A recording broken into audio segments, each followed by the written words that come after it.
This is iFanboy Pick of the Week 911, brought to you by iFanboy listeners just like you. My name is Connor Kilpatrick, and this is my co-host Josh Flanagan. Hey there! And welcome back to iFanboy Pick of the Week. This is episode 911. What's your emergency?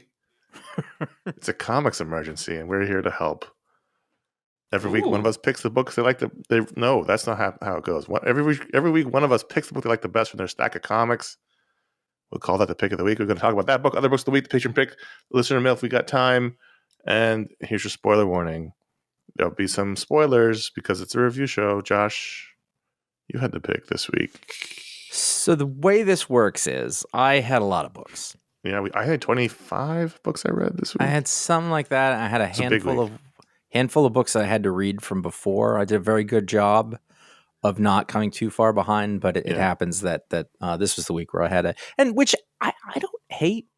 The problem with that is that I don't want to review both books, so I have to separate them in my mind. So I'll read I read Superman 9, and then I was like, I can't go anywhere near Superman 10 for a while. So I read them right in a row. I won't know the difference between the issues. Right, it's just one big story. Yeah.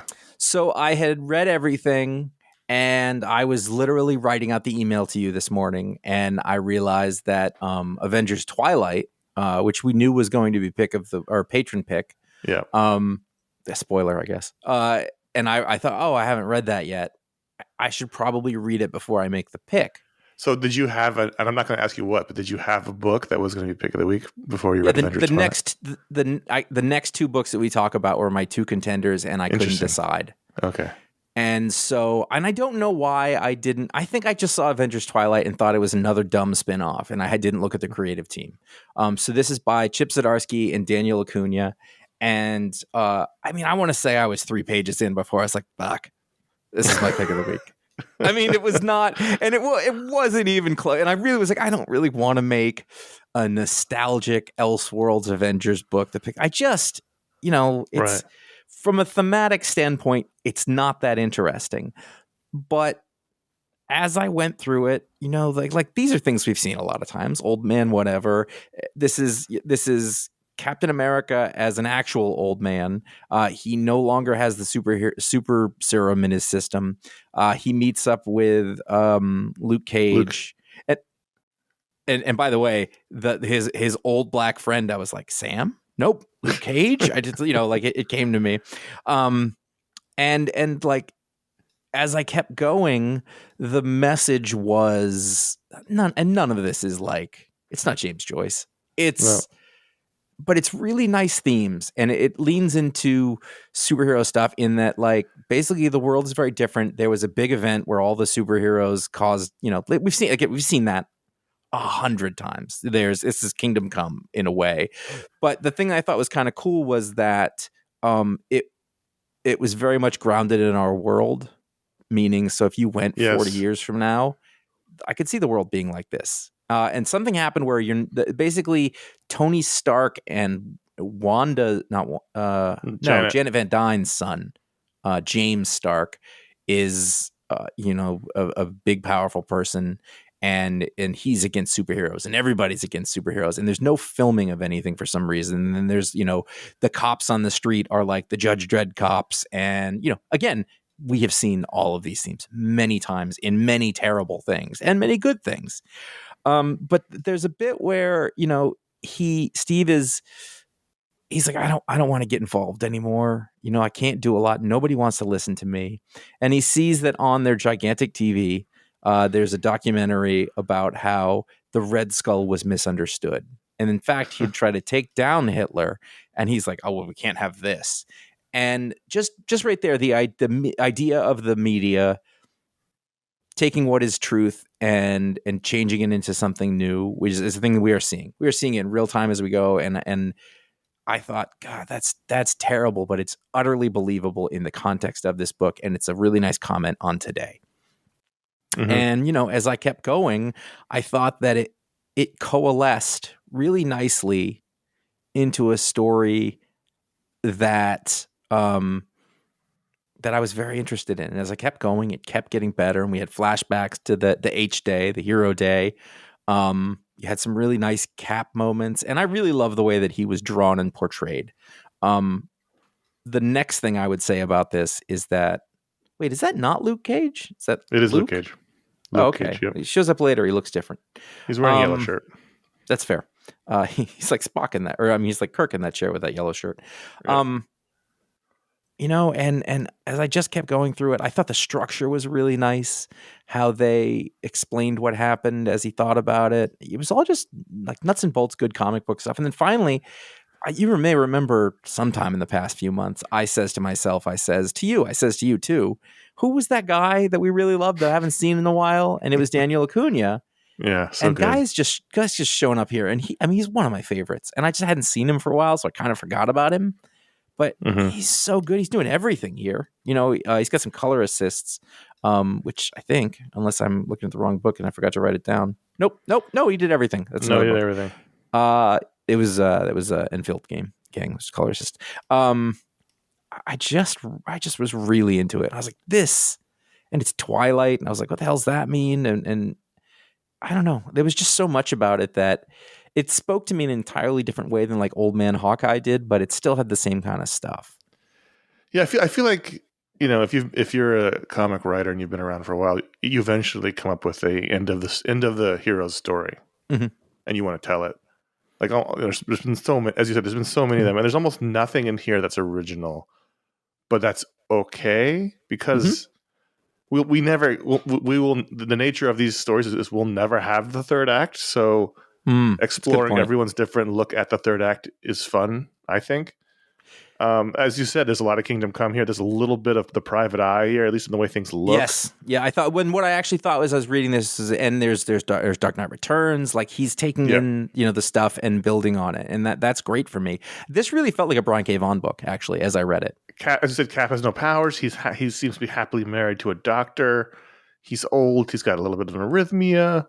He's got his old man glasses. He stays out of the game. He's still got a lovely head of hair though. He stays out of the game. And he's in good shape.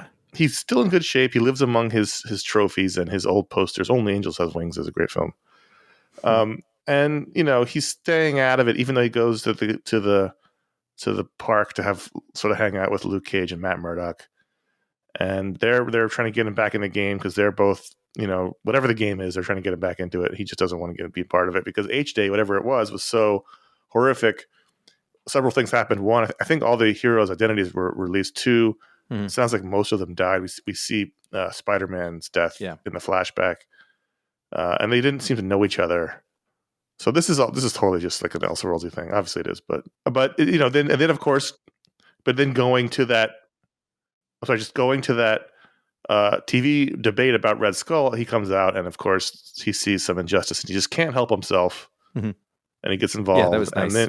And at the end, does he get some sort of synthetic super soldier serum in him? Well, so what I thought was really cool when I was talking about structure earlier was that he mentions early on the serum's not in me anymore, which was a nice and subtle way of telling you happened. And then later he says they took it from me, and I was like, oh, that's different. And they teased out that information. He didn't give it up in a really nice way, and so and then he gets something. They killed a bunch of people. They make in super serum. He trusted it all because he said, well, it doesn't work on everybody.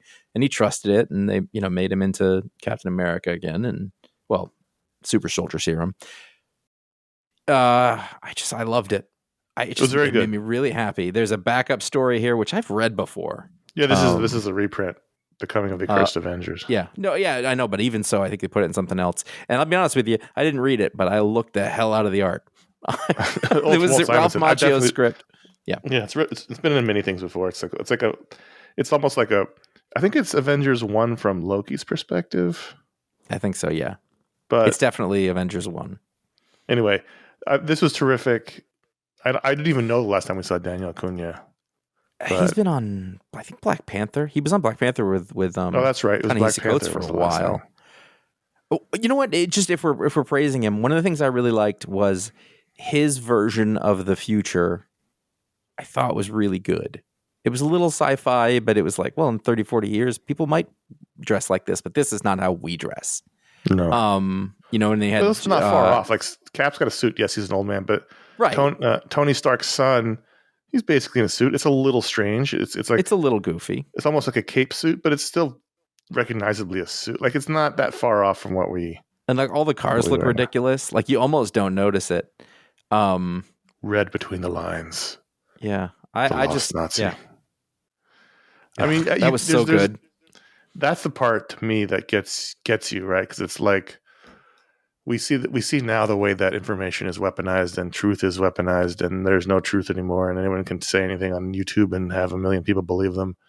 And so these are the parts of the story that make me feel claustrophobic. Like when Cap's trying to shout that no, the Red Skull was a bad guy, and everyone's like, yeah, whatever, old man. I start to get like, anxiety because this is like the world we're living in. And of all the things that happen in this book, it's the most relatable. And you can only imagine what he feels.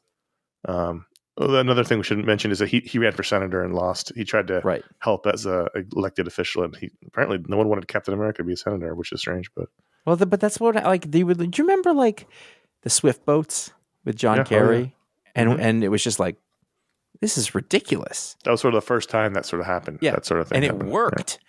And it just it like clearly it was, and this is that, and it's just getting worse. I mean, obviously we live here. My only concern is it's only 6 issues. So I mean, I guess the question is how big is the story they're going to tell? Although it felt very meaty. It's an oversized book, but it has the backup story in it. So the main story is about 30 pages. So that's still oversized. So hopefully, we still we get like a satisfying story here. I'm not worrying about that. That's a long way down the road, man. Jeez. It was very good though. I was very happy. Great. And even the title is not really original. Like Twilight of the Gods was that lost Alan Moore DC story about the end of there. Like everything in here is recycled, but in a very fun way. I mean, just we've said this a lot lately. I think for a long time everybody was trying to reinvent the wheel, and right now I think we have a generation of creators who are like, no, let's do the cool stuff, but bring all of our skills to it. And so you're getting a lot of that, which is like good comic book stories that are not, like, but this time it's like this. It's just, I mean, it's still a future story, but it's good skill, great skill. That's the thing for me. Yeah, and Chip Zdarsky has been hit or miss in the last year or so, mostly because of Batman. But this is good Chip Zdarsky, and this is terrific Daniel Acuna. So if you don't have to know anything to read this, so if it sounds fun to you, you should jump in. Absolutely. I'm curious about James Bond 007 #1 from Garth Ennis and Rafa Lobosco. I only thought this was like okay. All right. So written by Garth Ennis is what gets me in the door. Sure, that's why I read it. I thought, all right, and it was very much. It was very much a kind of a cold open. I don't really know what the story is. I don't know what's going on, but I think that what I liked about it was that it was a definite choice on a James Bond, which is like an Ian Fleming kind of James Bond. Yeah. He basically murders Pablo Escobar's entire family in the first scene. And he was like, they were just going to come back for us anyway. And whoever the M is here is just like, anyway, I'm not here to talk about that. And I liked that, just how raw that is. He's cold brutish, which is the book version of the character. Right. And so there was that, which is fun or whatever. But to me, the other thing was, I think there was a lot of Garth Ennis in this. And it made me happy. I think there was a bit here where, like I said, I was thinking about it for Pick of the Week. I don't think I would have because there wasn't enough here. But they get attacked. Bond is going to see an old spy who's standing in the water, and they have a nice conversation in their suits rolled up to their knees. And some bad guys come and blow them up, or try to blow them up. And then, James Bond blows his car up with a key.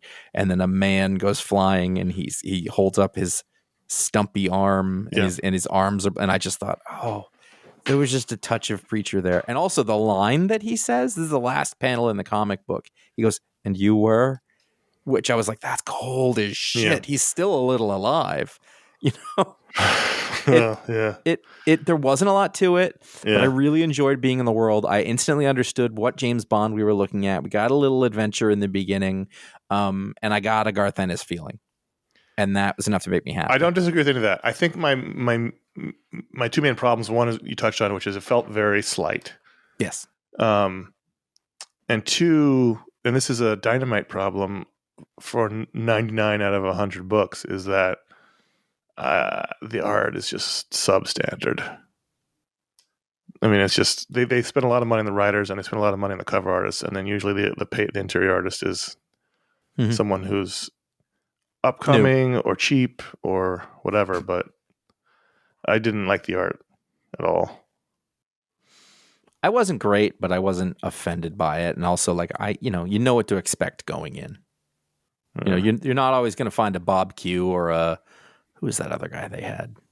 The art on Red Sonja when Mark Russell did it was solid, and Bob Q did some work there. He did some of that Red Sonja stuff, but it's just, I mean, I get it. I mean, I know that going to Dynamite books. It's just that's why I don't really love them that much. It's because I know that going into most Garth Ennis books at this point, like you know, he's the not. Stuff he's been doing at the other publishers had pretty good artists on it. Yeah, he's not the draw he was, and so in order to do this stuff, I don't know. They're paying for the license. They gotta.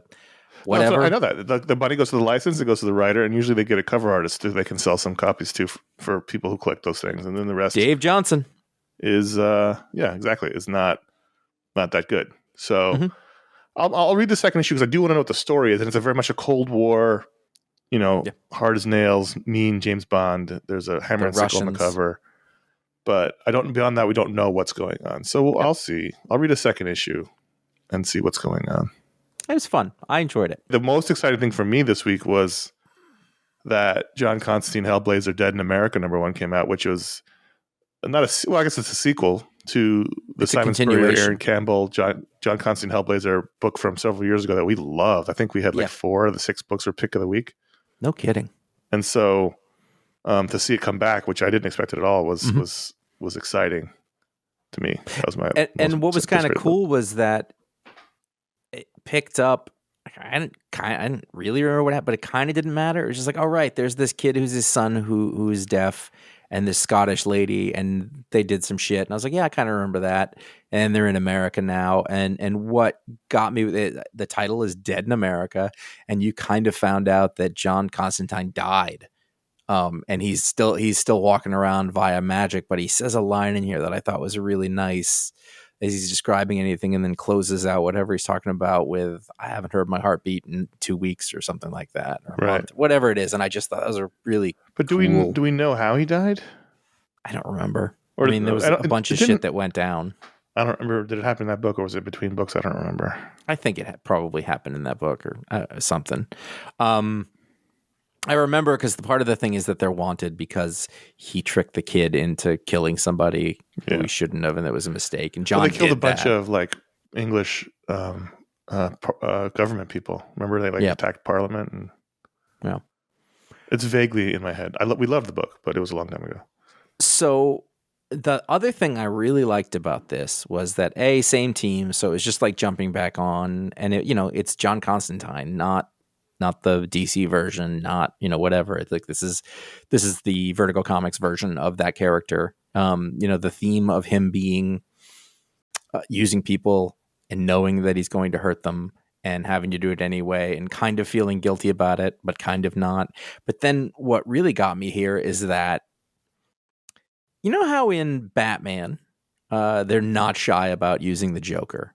Or, in every other book, Lex Luthor's in all the Superman books now or whatever. Right. And so in this book, Morpheus, I don't know if he's Morpheus, he's Daniel actually. The Sandman shows up. Yeah. And I thought, wow, big gun.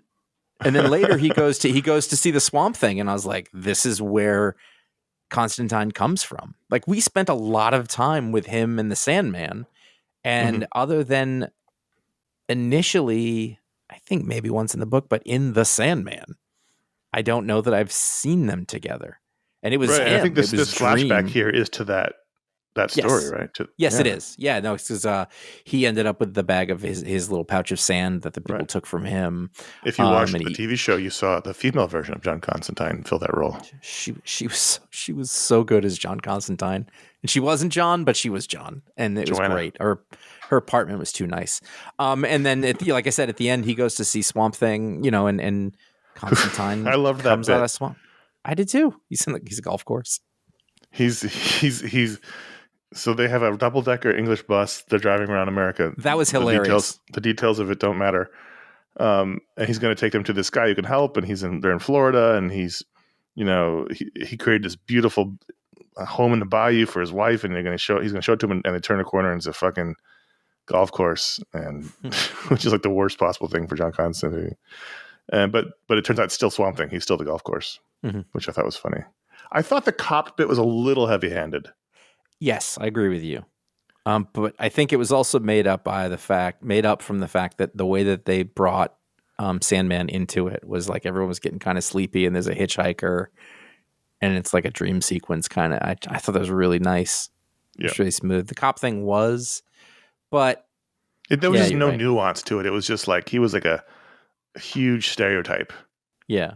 And I feel like that's like a British guy trying to write the racial situation in America right now. But like, it was a good comic though. It was good Constantine. It was unexpected. I didn't know there was anything coming. I mean, I don't know that anything's coming, but normally it's the same stuff. I've read a solicitation in 1,000 years, but we don't read those. But you're just not ready for anything anymore. It's just things come and you deal with them as they come. Usually it's the same old shit.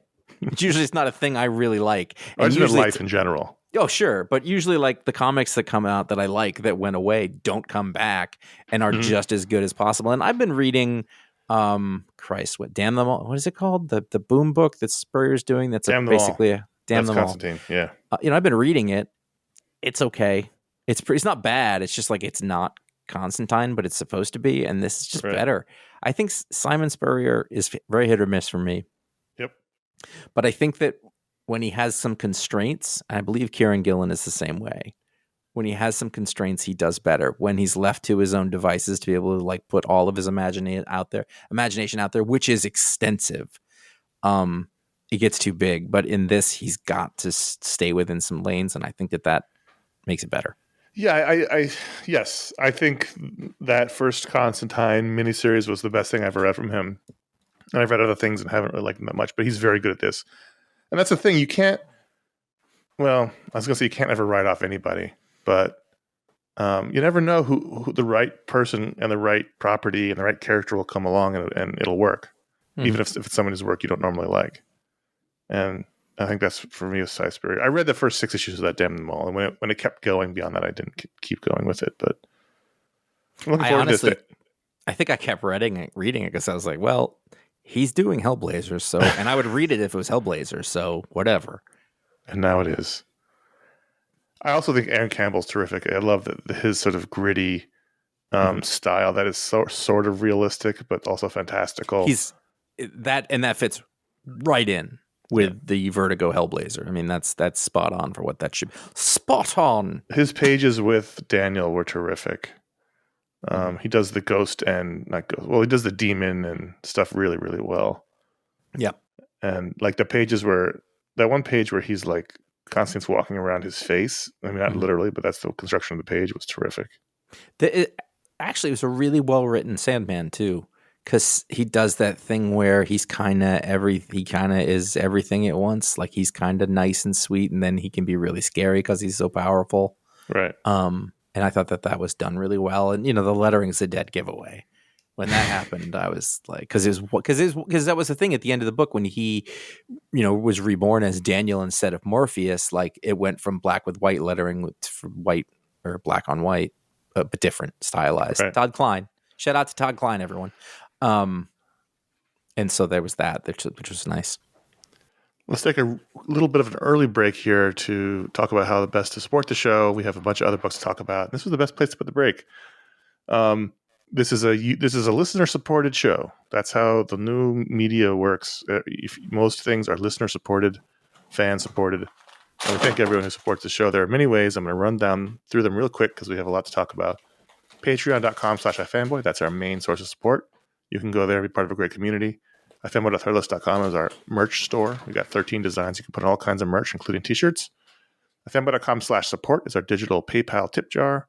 iFanboy.com/Amazon is a great place to shop. We get a little piece of each sale. It doesn't come out of your pocket, it comes out of the organization's pocket. You can find links to our Booksplode books on that page, but also just a general shopping link. And click it and forget it, or bookmark it and forget it. We appreciate that very much.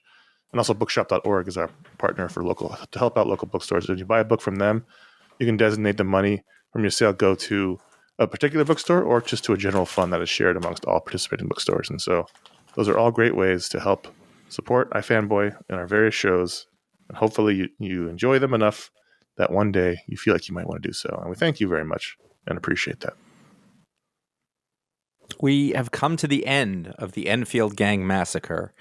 And I liked this a lot. I feel like maybe part of the story didn't evolve. Like it kind of ended quickly, but also I can't argue with what happened in the story. And I think that what saved this for me was what saved it for me is I really love the aesthetic of it. And I think that these people, I think the Chris Condon and Jacob Phillips just like really like living in this genre, and it's kind of just fun to be in there with them. But there's a bit where basically they catch the bad guy and they've all schemed the good guy who's their bad guy. All of the law guy being enforcement framed for the murders. Right. All of the law enforcement have schemed and colluded to get to this point where they're going to hang him. And you see a situation where incredibly unbelievably the wife grabs a gun, gets out of the thing, shoots him, they move off. We see time, they raise a family and they grow old. And I was reading like, that's so weird. Why is this happening? And then we snap back to real life as his neck is snapped and he hangs from the gallows, and it's the end of the story. And it got me. Like at first I was like, this doesn't make any sense. And then they snap you back to reality. And I was like, that's right. It doesn't make any sense because, and they even remind us in the essay at the end, which I read some of because it's the end. I can read it at the end. We saw him as a corpse at the very beginning of the book, which I forgot about. Yep. So it's not going to end well. Well, he had to die. He was, it's the past. He would have died eventually. I thought this was overall a disappointment, despite the fact that we loved the first issue a lot. And I thought the ending was strong. And I wonder if I'll be less disappointed if I sit down and read them all together. I enjoyed reading every issue. Yeah. My complaint was really about when I stand back and I look at it from a distance, I was like, I feel like I wanted that to develop more. But I don't know that it should have. I mean, that's the choice. 6 issues, it's whatever. If it was an ongoing, that'd be true, but it isn't. They say at the end there's going to be more That Texas Blood coming. I would hope so.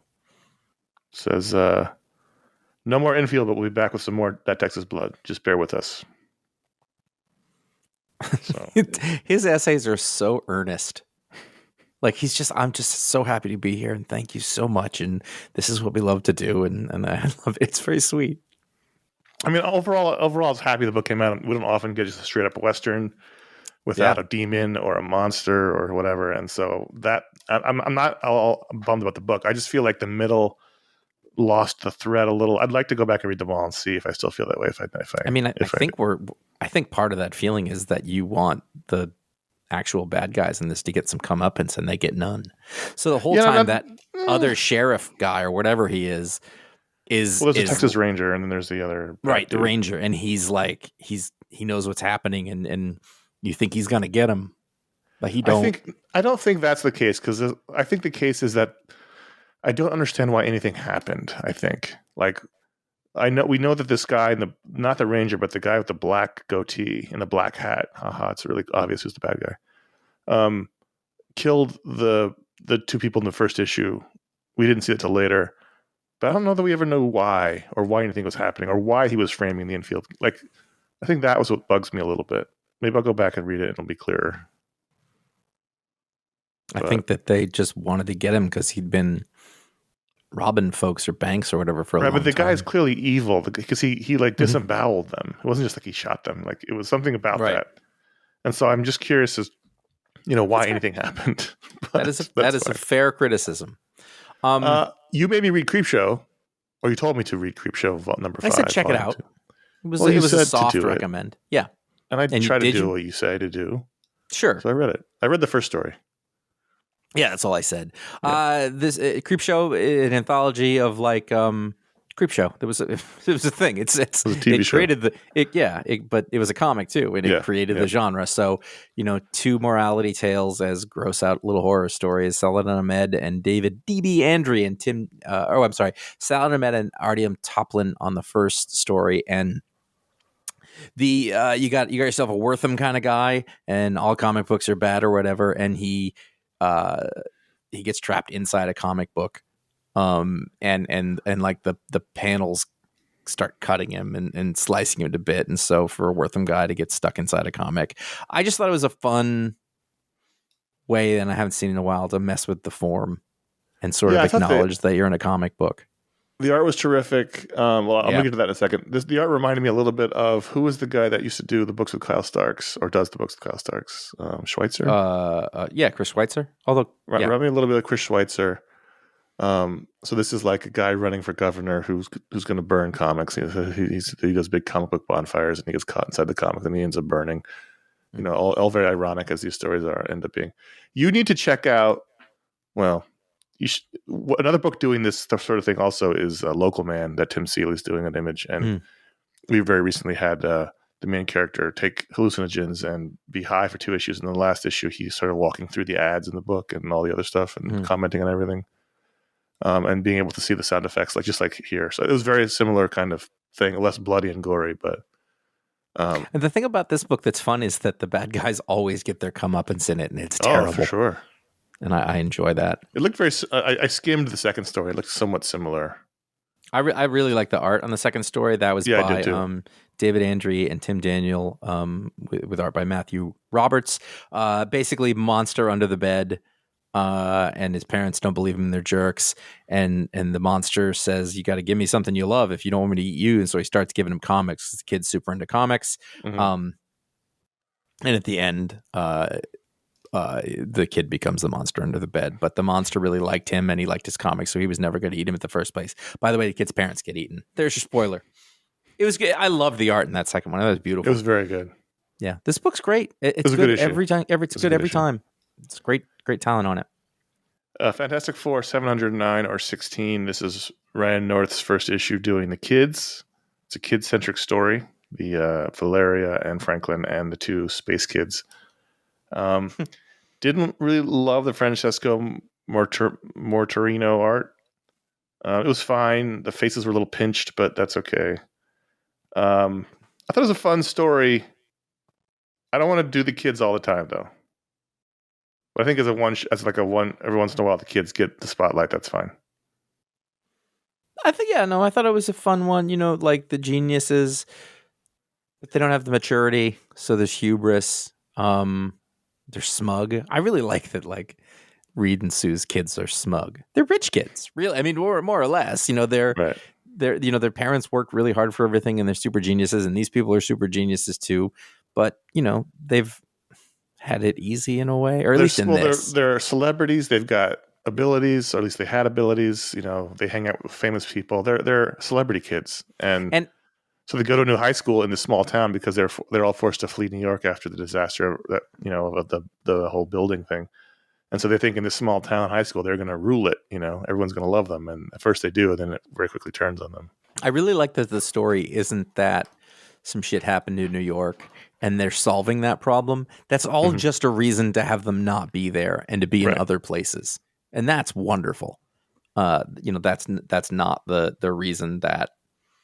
Like that's not the thing they're trying to fix. Right.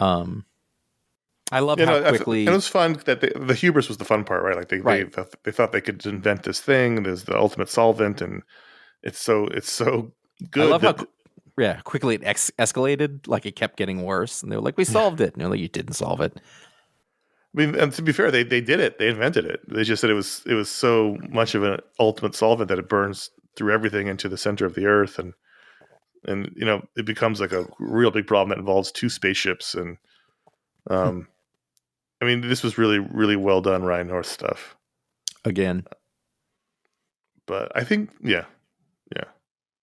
So good stuff still. I mean, I guess it adds another dimension to the story, but I enjoyed it.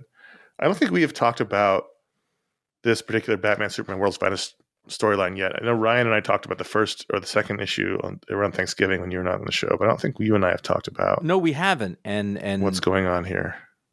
Yeah, I mean, this is the prequel to Kingdom Come, if I'm not mistaken. But is it? It's not anymore, is it? I guess. No, that's what I felt since like the very beginning. Right. It's like this none of this makes sense in terms of Kingdom Come anymore. These characters, Yeah. None of this. As Ryan and I said, talking about it earlier, unless this ends in a giant mind wipe, there's no way this is actually the Kingdom Come universe, because it just doesn't. These characters would, none of this would make sense for them. But are you liking it? Yeah. Yeah, I wasn't sure going back and forth, but the fact is I never understood Gog and Magog anyway. Right. So I think probably the thing that I liked the most is that for a little while you're watching the Batman and Superman of that world act a way that you're like, they're not going to do this. But as soon as like Batman twigged to something, it all changed and they went there. And you find out that also were they not fooled because the big bad Gog has like super pheromones, makes everybody like him or whatever. Right. I don't know. It's big and stupid, and it's by Mark Waid. And I want to point something out to you I think you'll like. Okay. Go to page 22. It's going to be a second here. Gog is giant, right? He's a giant person or whatever he is. And so on page 21, both Supermen punch him in the chin and he falls down. Fall down good. Yeah. And look at that first panel on page 22 where he's hitting the ground. Thum. There's nothing for context in this panel. So to our eyes, he can look like a regular person, but the way that Dan Moore is tight on the body and is under the shoe, we get a sense of scale without anything to show it. Do you know what I mean? No, absolutely. It's a great pickup. He feels like a giant just from the way they've angled the art. And that's an amazing bit of storytelling. It is. And it's the same. The Supermen are in the panel or in the page of the panel before that, but he's still done it. He's the hand is right in front of us, which does give you that scale. And then that. In that page for sure. But in the next one, there's nothing in that panel but him. So it's all good. He's using the same technique, but he's taken the figures out to do it. And there's a lot of Kirby in that, like the best kind. He's got a lot of skill, this guy. He's got an enormous amount of craft. And often you talk about disliking the final page character reveal, but this one was very good. Yeah. Yeah, and you thought, well, we've avoided this. And then, that character shows up, and they didn't. It's funny. They were like, that chair's familiar. I was like, it's the Mobius chair. Guys, come on. You know this. Well, no, they would. You're right. No, they would. All right. So now let's take a turn. I was thinking about making this a corner, but you went ahead and did it. So I'm glad you did. The G.I. Joe corner. And we have two G.I. Joe books to talk about. And so first, it was just 1 week ago that we talked about the Energon universe and how it might be the most exciting thing in comics right now. We had Transformers, and we had what else did we have last week? Just Transformers? Just that one? Well, Duke, but that may have already happened. Yeah, that wasn't last week. It was but it was in the context of the thing. So we were talking about Transformers and G.I. Joe and how it was all very exciting and everything was awesome. And then Cobra Commander came out and threw a big old wet blanket on it. Okay, so I'm not willing to go that far, but I don't disagree either. The art was terrific. So this is Josh Williamson and Andre Milana. I thought the art was wonderful. It was sort of cartoony and hard-edged, and I liked it a lot. So I'm just going to let this out. Joshua Williamson, who did the fantastic Duke book previously. Yep. He's also doing the Cobra Commander book. Great art, like you said. But we start doing, origin of Cobra Commander, and he's in Cobra Law. So we go back to the Cobra Law era, and we learn more. Stay with me. It is canon. Not in my head, it's not. It is canon, and I think the same. Was it thing ever in the that comics? That's a good point. It's just the cartoon. Just cartoon canon. Yeah, that's true. But this, I don't know what this is. It doesn't matter. They're going to pick and choose. It's like when they go to prequel stuff in Star Wars. It is. I can't do anything about it. And so, being that, I love Cobra Commander. He's one of my favorite villains of all time, and he's so useless. And in this world where there's going to be Transformers, I can make an allowance for there being a Cobra Law, and I have to have it be ridiculous. And if this is what I'm going to get, then that's what I'll get, and it's fine. I don't love it. I wish that it was a world where that wasn't it. But there's a Cobra Commander comic, and it's going to be ridiculous. Then let it be. I'm fine. The writing isn't bad. It wasn't a badly made comic. No. It's just I find Cobra Law so offensive, and I'm going to be clear. I found it offensive as a kid. I did too. When the movie came 100% out, did. And they turned fucking Cobra Commander into a fucking snake, and there was Globulus and Nemesis Enforcer, and what's her name? The lady. What is her name? If only Kindle would let me enlarge the page. She was unmemorable. Anyway, as a kid, I don't want any of this. I did. I didn't like it. I didn't like any of it. I did too. And so that being said, I love that movie. I love the movie up until the point where they go to Cobra Law. Even I love the movie. It's ridiculous. So when it happened here, I was not super thrilled. Pythona is her name. Because that's a bad name. The other ones are memorable. That's not memorable. That's like a Thundercat's name. Yeah. Oh, I would hug you so good right now. So, I mean, there's two saving graces in this, and we'll talk about the second one in one minute. But I couldn't tell from this book, and it seems as if Cobra Commander is not from Cobra Law. Did they just rescue him? Is that what you got from this? No, he was from Cobra Law. He was like the Jor-El of Cobra Law, maybe. I don't know. Maybe there was a detail about that. My reading of it, and again, I'm just desperate for Kindle to work, is that he ended up there and lived there for a while, becoming the Jor-El of Cobra Law. Okay. But I don't know if that's accurate or not. We don't get to see his face. Which is the way it should be. Wait, but there is like a weird eye on his face. No, that's one of their like bug things. Maybe if he's just a human and wasn't a snake, then that's okay. See, well, hold on. Let me see here. You've just given me a reason to be even more okay with it. Well, maybe not. Maybe I'm wrong. Maybe he's always lived there. Here's what the funny thing is that he's in the hospital bed with gross bug juices everywhere. Uh-huh. And he gets summoned by Globulus, and he walks out in his fucking straight up Cobra Commander uniform. Right. Well, I was like, why does he have that? If this is that long ago, I don't know. Right. But if we're talking about an Energon universe, we're talking about alien robots, and then all the other stuff that we know is going on in Void Rivals. You can't say this doesn't exist. If you're gonna put the Transformers in it, pale. I just don't like it. It look, none of this. This is all the Energon stuff's a whole different continuity. They can do whatever they want with it. Sure. But I just was so excited because I've loved everything so far. Duke was terrific, and then this was just like a kick in the nuts, which is fine. But that's what I really was. wanted to enjoy it, and so I leaned into the part of it that I enjoy. However, finding out that Megatron is a captured Megatron is the reason why Cobra Commander has been able to invent all this cool stuff was interesting. I don't know how that fits into seeing Megatron in the Transformers book in a different scenario, but hopefully we'll find out.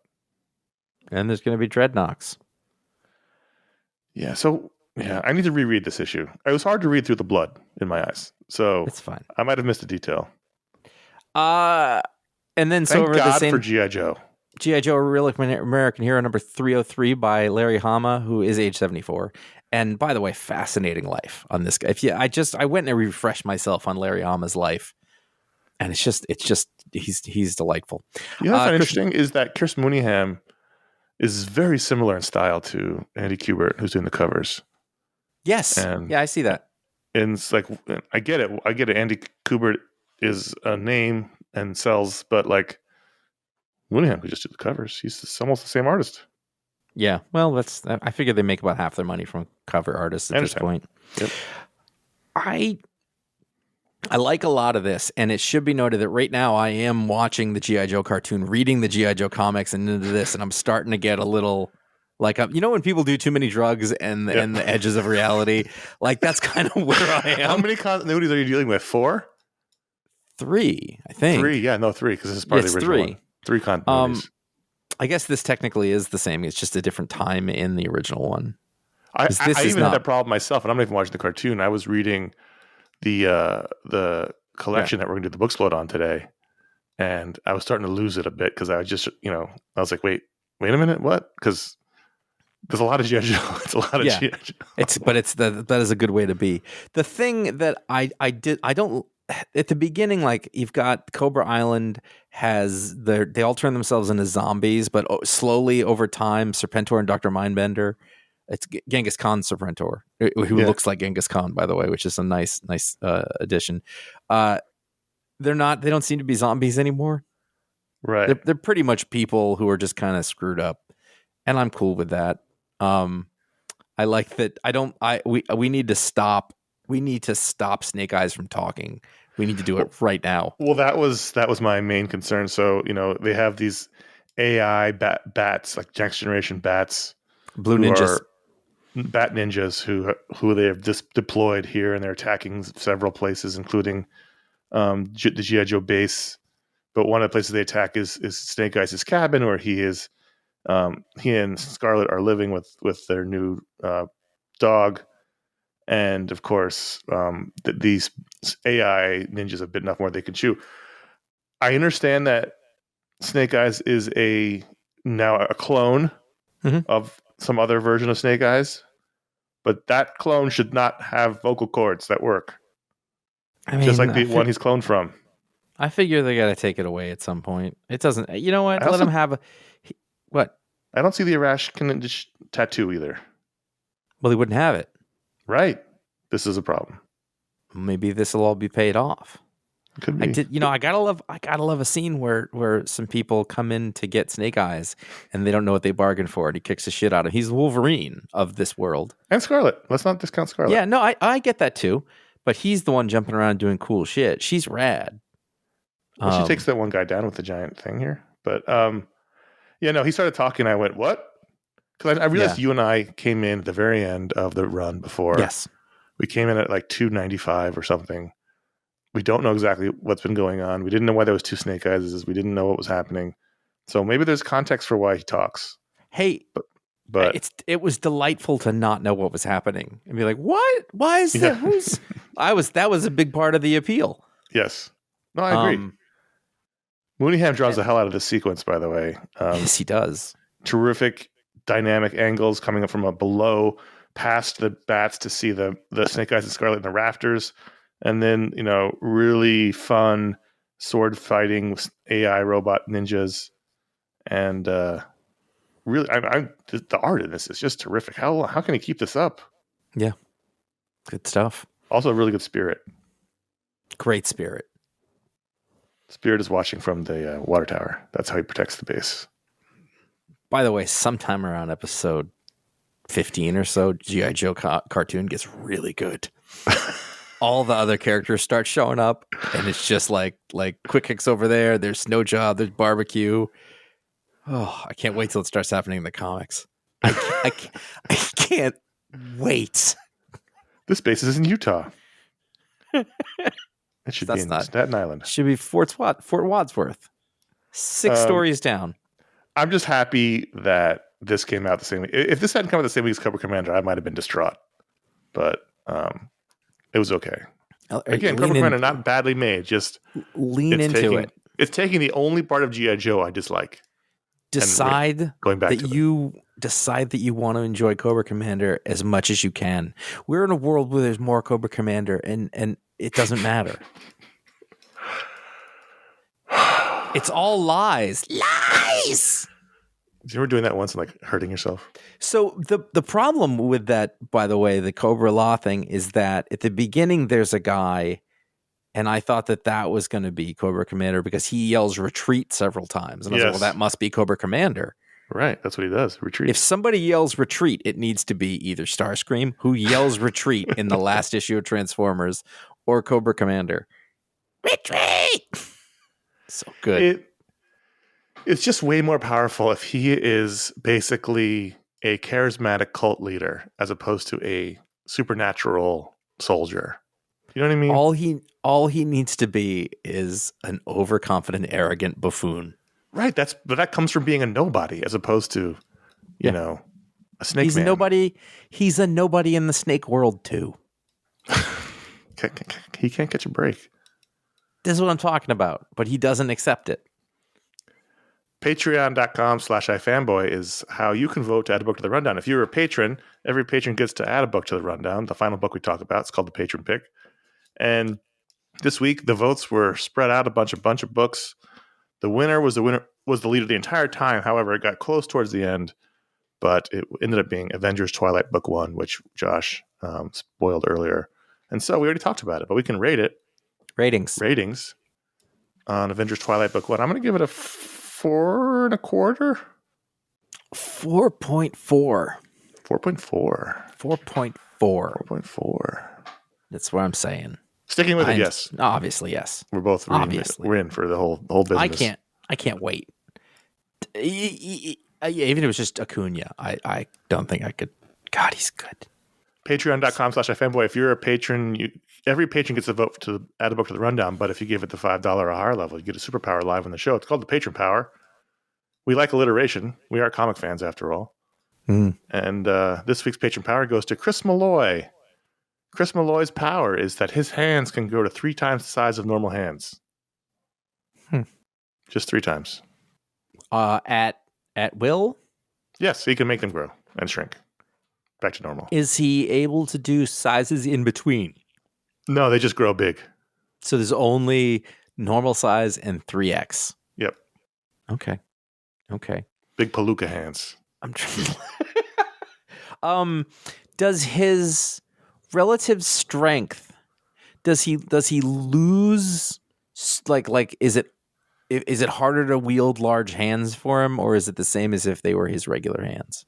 It's mostly the same. He can't do the fine detail work that smaller hands could do, but you get hit with one of those palooka hands, you're in trouble. I think, and that's I don't his name, mean by to. The way. That's a superhero. I was going to say hands. the power is palooka hands. Like that's what they can retract. Retractable palooka hands. He's like Wolverine's claws, but with hands, and much less effective. Well, you get punched with make a fist. Now imagine that fist 3 times as big. Can it be really fast?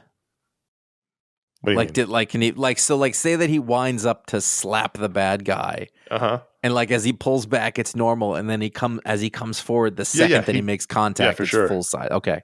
And that'll be a surprise. Because that guy didn't see it coming. He's like, whoa. I got palooka. I didn't realize he was that kind of palooka when he started to. Chris Malloy, you got palooka hands. Thanks for being a patron. Patreon.com/iFanboy. That got funnier as it went on. We developed it, and I think that was good. We can do at least one email here. Let's do Greg M from Philadelphia, Pennsylvania. Greg says, last year I submitted a question where I gave you a list of characters and asked you to name the first writer and artist you associate with that character. This year it's the same game, but different. Below is a list of creators, and I'd like you to each name either the first character or piece of work that comes to mind. For example, if I said Greg Rucka, you could say Queen Lazarus, or you could say the question. Please note that if one Jamoke takes an answer, that answer's off the board. So if I said Neil Adams and someone said Batman cannot be said for the rest of the game. Is that how we're playing this, Josh? I don't know. I've tried really hard not to look at this, and I thought you would read these to me. I wrote some more for you, but that's fine. But you're just answering. Mm-hmm.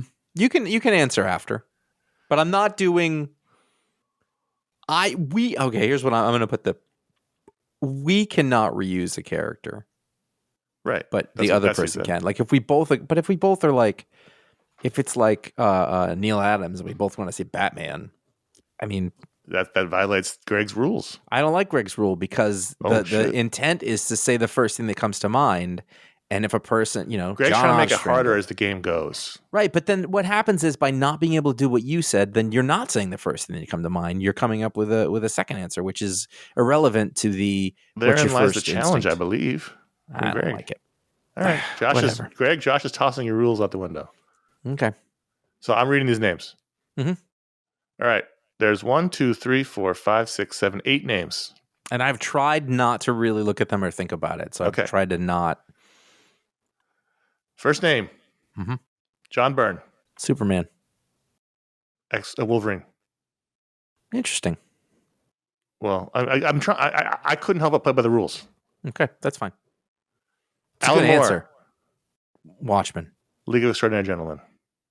Okay. George Perez.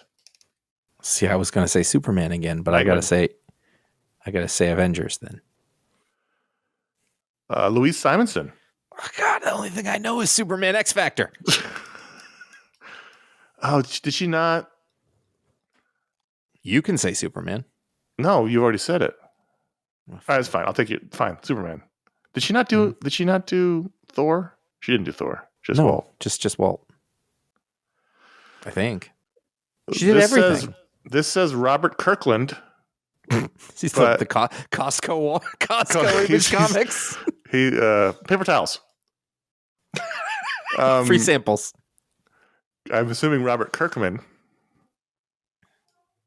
So I'm going to say Invincible is what comes to mind. Kelly Thompson. Captain Marvel. Oh. It's fine. Whatever. Brian Michael Bendis. Spider-Man. Daredevil. I thought of Spider-Man right away. In my head, I pictured Ultimate Daredevil's Spider-Man. what came up. That's what it was. Tom King. Adam Strange. Mr. Miracle. Josh, you have a list? I do. Here's the list. Okay. I'll read and you go first. Okay. Doug Mensch. Batman. I don't even have one for it. I just wrote these for you. Fabian. I made these harder. Fabian Nicieza. I mean, assume one of the X teams. It wasn't really a guy I read much in the 90s. Thunderbolts. He took over after Kurt Busiek. Okay. Keith Giffen. Justice League. New 52. Or 52. 52, yeah. Yeah. Rick Remender. Fear Agent. Captain America is what just came into my head. Oh, wow. Wow. He's going to love that answer from you. I know. Well, whatever. You said Fear Agent, which would have been the thing I'd say. J. Michael Straczynski. Superman walking the earth. Spider-Man with arms. Spider Totem? Spider Totem. Iron Spider was great. Mark Miller. Oh, the Authority. Wow. Didn't expect that. Whoa. And I hated that run. Yeah. And you said Flash? He took over the Flash. Oh, I know. I'm just surprised. I'm shocked at myself that the Authority was what popped in my head, but I'm equally shocked that you said the Flash because he did like 3 issues of Flash. I would have said the Authority, but the thing is, the Flash was the first time I ever heard of him. He did like 3 issues with Grant Morrison. Right. I remember that. That's the first time I was introduced to him. Brains are funny. Yes, they are. Mark Waid. Flash. Kingdom Come. You just said it. One more. Yep. Brian K. Vaughan. Oh. I went blank. Ex Machina. I went blank and then Doctor Strange popped in. There you go. I had a little stroke there or something. A little comic book stroke. Pretty good. That was good. I like that. That was fun. Yeah, that was fun. That was fun. Thanks, Greg. Yeah. We like games. Mm-hmm. That's a good one. If you have a game, let us know. Yeah, come up with more of these. We'll play. I kind of want to do the second email. Go ahead. Matt in C. What does that mean? CT. Connecticut. Oh, Connecticut. I might have accidentally deleted the T. There's from my another script. letter there. I think I deleted that by accident. I think I hit the That key. makes sense. Matt in Connecticut. Dear iFanboy, or specifically Josh, I also have fallen into the Patrick O'Brien hole. My local library has a healthy selection of the books, and I'm 43. So it seemed like the time was right to start fantasizing about a life at sea. If you could time travel back to the Napoleonic War and start a new life at sea, what rank job would you prefer to hold on the ship? Also, what type of ship would be your preference? Bonus points for going into gratuitous historical detail. This is almost a meaty spilled question, but we'll take it. So those of you at home might know that I've been going through the Was it Aubrey this show? Maturin books. What do you mean? Did you talk about it in this show or the Media Split show? I believe it made it all the way. There was definitely a patron power that had to do with this at some point, and it came up. I think it was this show. It must have It been the doesn't. show. It 'Cause doesn't. If it wasn't the show, Ron would have really tore into you. So there must have been the show. I'm at the halfway point. I just started book 11. It should be noted that I read one of them. I read the Master Commander book when the movie came out. Yeah. I don't know where it is. I tried looking for it at my mom's house over the Christmas. I thought it was there, but I couldn't find it. Well, number 10 is The Far Side of the World, which is the movie was a combination of those two. And it's markedly different. For example, you know how in the movie they're chasing the Acheron? They're chasing a French. Well, they are. They're chasing a French boat, but it's Americans in the book. And I was like, I see why they changed that. then there's a thing where Aubrey and Matron are stranded, and Matron falls out the back window of the ship, and Jack goes after him, and the boat doesn't notice it because people are singing up on deck, and so they are stuck at sea for a while, and they're rescued by a gang of Polynesian women who seem to have like killed all the men, and they're stuck on the boat for a while. Shit's crazy. It's nuts. It's so good. Anyway, part of the reason that I read books like this, both history and fictional history, is that I imagine, like, well, how would I fare in a thing like this? How quickly will I die? Yeah, there's a lot of that. But here's the thing: is that my mother's side of the family, they were seafaring folks. Like they genuinely, that's what they did. They lived on the coast. You didn't get those genes. I mean, I don't know. Your brother has them. I would like to say that, I mean, just from reading about it, I'd much rather be an officer. Than just, but you know, I think it's very likely. I think that I could be like a purser or something like that, like a non-commissioned commissioned. What does a purser do for the people? Not exactly sure. A bosun, maybe. The purser, I think, is in charge of the money, like a quartermaster. Yeah, in charge of the money. Like they make sure that expenditures.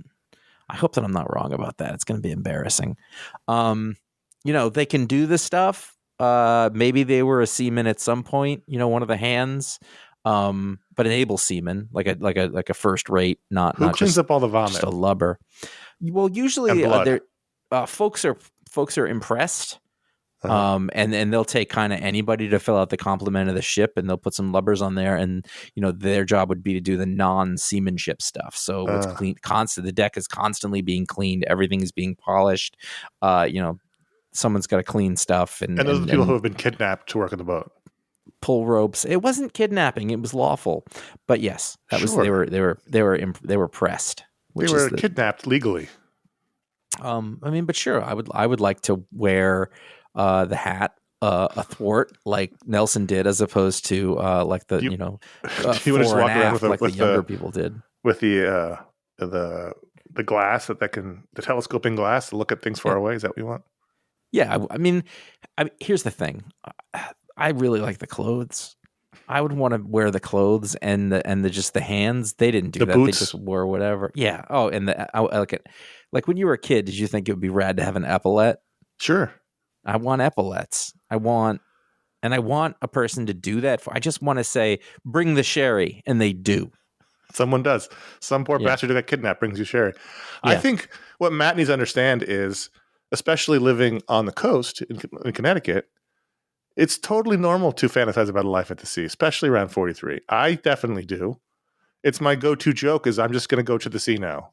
I have an old seaman picture of a captain with a grizzled beard and a hat and a heavy wool turtleneck and a corncob pipe that I will often send as a response to something distasteful, which means it's time for me to go to the sea.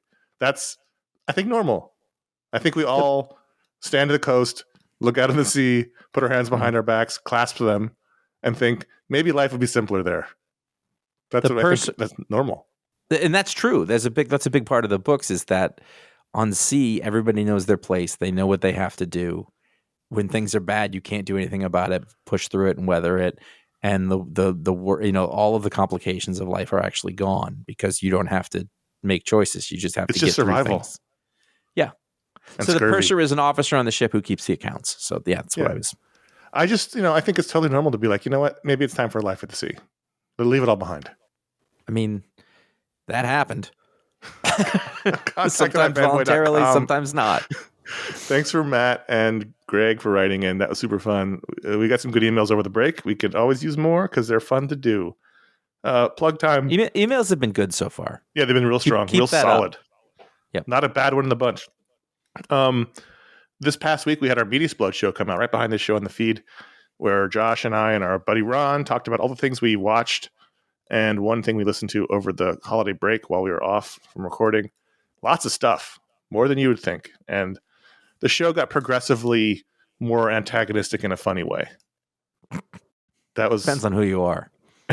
It was funny. It was in the beginning. It's like, are we being antagonistic because we hate each other? And then it was like, no, we're just being us. So it was enjoyable. Rose.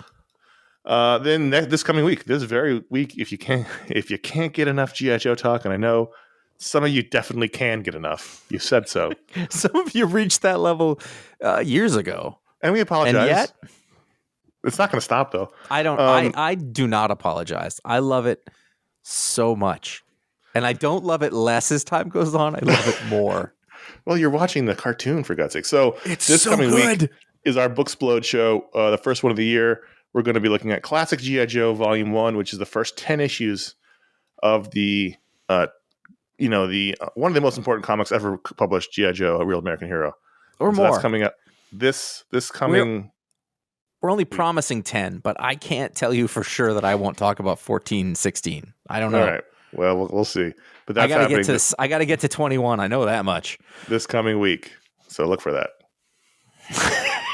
Then there's another one. And then in 2 weeks, the Animation Brain Trust is going to talk about Justice League Crisis on Infinite Earths Part 1. Oh my goodness. Yeah. It's a lot of stuff. They haven't done that yet? They're doing it now. Of course they are. They're running out of stuff. You can find our library of over 1,300 shows, and I think about 900 of them are about DC animated movies. Over at iFanboy.com, wherever podcasts are sold. You can follow at iFanboy Comics on Instagram. You'll find out what the pick of the week is before the show comes out, and sometimes you will find the best of the week in panels. I suspect you may find less of that in the coming year. Do you think I should be breaking into Volume 2? Is that what you're saying? I mean, you should anyway. I was going to, but something for the in show. there. All right. It's not going to hurt.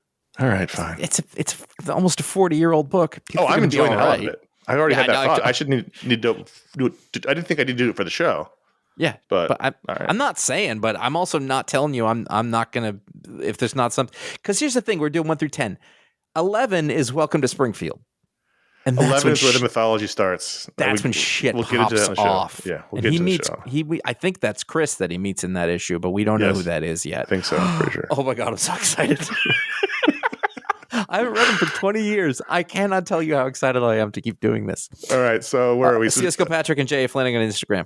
Subscribe to youtube.com/ifanboy. You'll find this show there. You'll find all of our old video shows. In fact, there is a G.I. Joe show. In fact, there is. If you can't get enough and you've never seen it, go back, go to our YouTube page, search iFanboy G.I. Joe. You'll find the whole show we did on G.I. Joe and our fandom and our love of it. We even sing the damn theme song on the show. G.I. Joe, the name of America's Special Mission Forces, determinist of the forces of Cobra. I don't have it exactly right. But Cobra Command. That's because they changed it often. Cobra Command. Yes, they do. In the comics, it's Cobra Command. Please consider terrible terrorist organization. Yeah, well, they're terrible. Determined to take over the world. Rule the world. Please consider writing us a review or leaving a star rating on Apple Podcasts, Spotify, or wherever you get your podcasts. We just looked at the numbers. Half of you do Apple Podcasts. About 15% of you do Spotify. The rest of you do a bunch of other places. So if you are one of those people who are listening on Apple Podcasts or Spotify, please check us out in the ratings. I don't know what that means. I'm so tired and hungry. My words have stopped making sense. Did you say check us out in the ratings? Yeah, that's my words have stopped making sense. I can smell the food. I can't smell the food. You got slapped with a palooka hand. That's what happened to you. I got palookaed. Damn you, Chris. You got hit in the beef with a palooka. If he hit you in the beef with the palooka, it'd be all over. Do you remember what like he hit him in the beef was from? Yeah, Flintstones. Flintstones, yeah. Yeah, good stuff. Thanks for listening. That was fun. Next week, was fun. Will there be more G.I. Joe talk? Well, there will be, but will there be on this show? We'll find out. I'm guessing find out next week. I mean, really, the question is, how long will this last? That's true. We're on a high, but the highs never last forever. No, but... Was Cobra Law the first indication of the high weaning? We'll find out. You know what the most disappointing toy was ever? Uh-oh. Nemesis Enforcer. Because he, like, Cobra Law or not, he looked cool as shit in that movie, and he had those big, scary wings, and the toy had those crappy, snap-on, tiny, like comedically small bat wings. And he had All in bad, the cartoon Josh, it was he had those big like blades that came out of his elbows, but they were just little nubs on the toy. It's all bad. It was like And they they were introduced all, the Marvel like, Universe. It was all Problem bad. with the toys is that they were all the same height, so nobody got to be bigger than anybody else. Like Tunnel Rat should have been smaller. That's oh yeah, you're right because it was cheaply. Yes, you're right. No, I mean, we know why. All right, we have to go now. My name is Connor. I'll talk to you next week. Bye bye. You know, Stalker has been on sale for like $20, like $12, but he doesn't come with a jetpack, so that's why I haven't gotten him. Does he have a beret? Yeah, of course he has a beret. Well, then get Stalker. What are you doing? You know what Stalker's first name is? I did. Now I don't. It's Alonzo. Alonzo. That's right. Mm-hmm. Bye, everyone.